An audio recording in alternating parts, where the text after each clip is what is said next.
Now, before I get to Donald Trump, I mean, how much trouble is in or is not, I just felt I've got to show you a clip, particularly after the dirt bath we've just had talking about corrupt politicians. One, I just want to show you it doesn't have to be this way, and sometimes it is not. Even in the most brutal politics, sometimes you can get a jewel of goodness sparkling through the merda. Amy Coney Barrett. Now, Donald Trump, and this could be his last big decision as president, who knows if he'll win the next election, asked this judge to be his pick for the vacant 9th seat on the US Supreme Court. And politically, this is huge because it cements a solid Conservative majority and probably the most important legal body in the world. And the left is furious.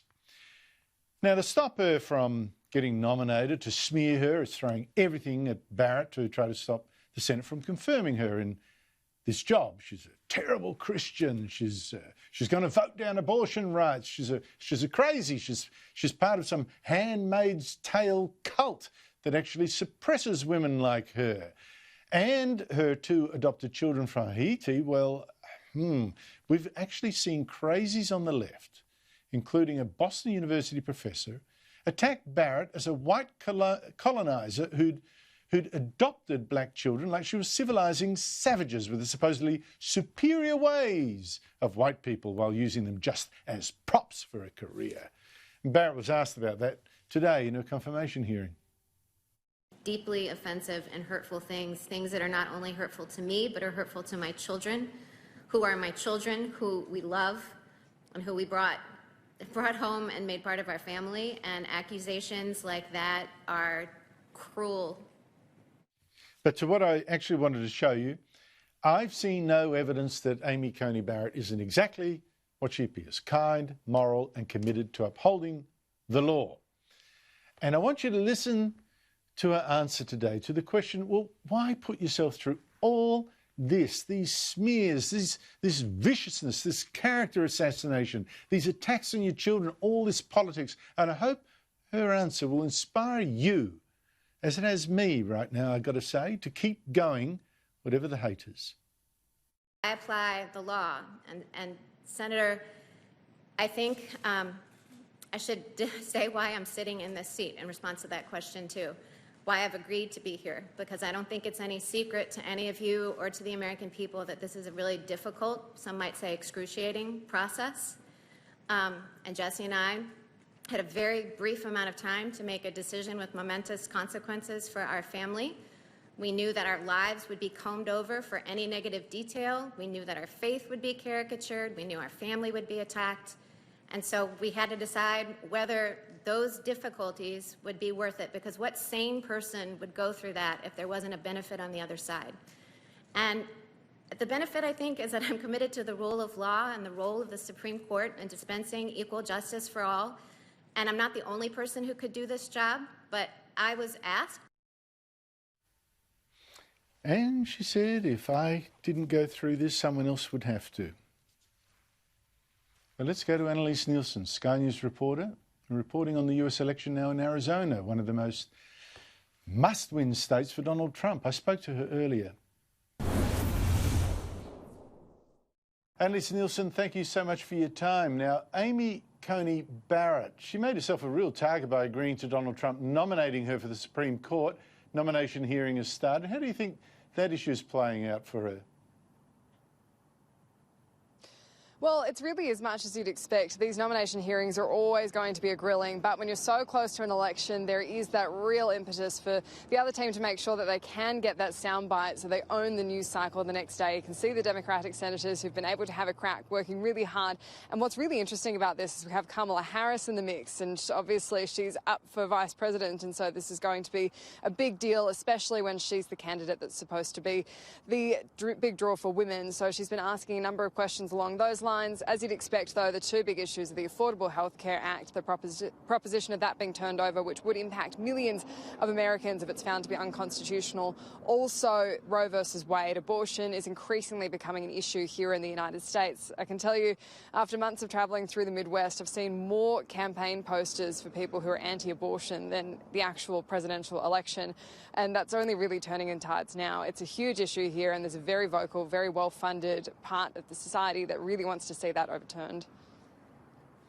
Right. Well, talking about Donald Trump, how's it all looking for him? The polls say he's well behind. Is there any hope for him, do you think?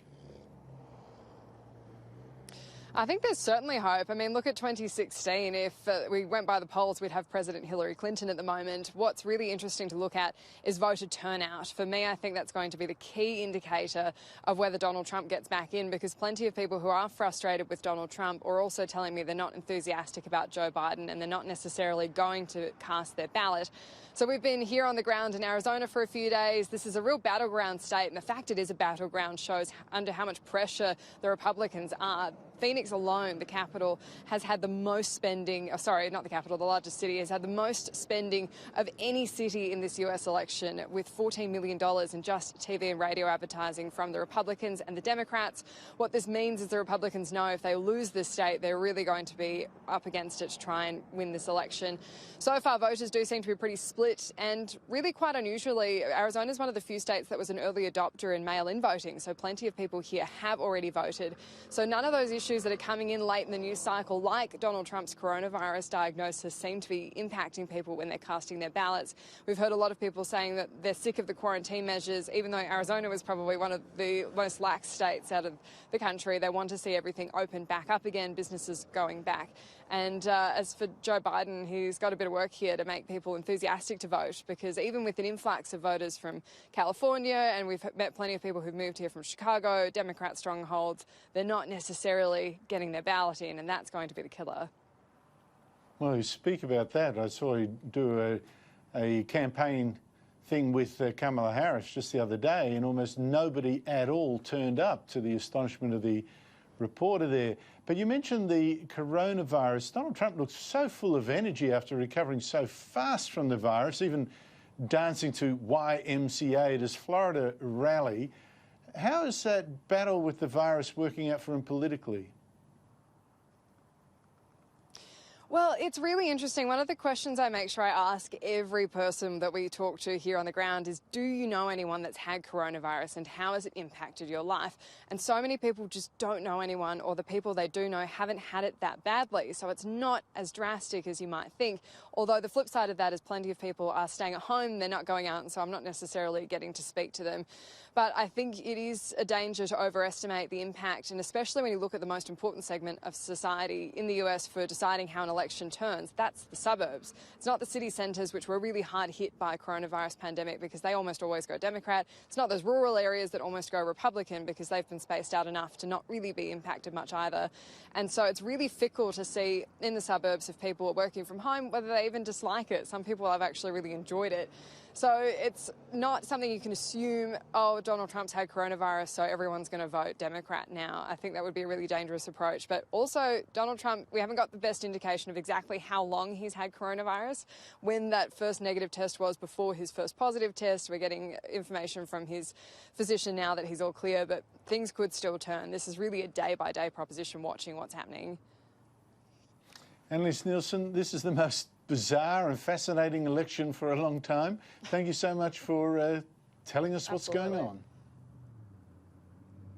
Thank you.